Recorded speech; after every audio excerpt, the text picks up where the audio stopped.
Milton ভাইয়ের মার্কা আছে।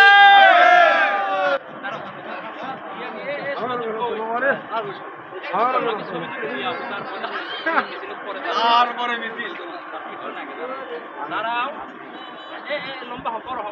উন্নয়নের মার্কা আছে, গাবতলীবাসীর মার্কা আছে, শহীদ জিয়ার মার্কা আছে, খালেদা জিয়ার মার্কা আছে, তারেক রহমানের মার্কা আছে, মিল্টন ভাইয়ের মার্কা আছে, আশরাফ ভাইয়ের মার্কা আছে, কাগলবাসীর মার্কা আছে।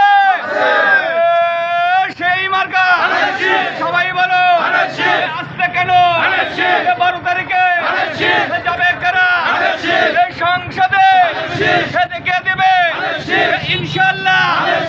তোমরা কারা আমরা কারা যাচ্ছে কারা কিছু না কারা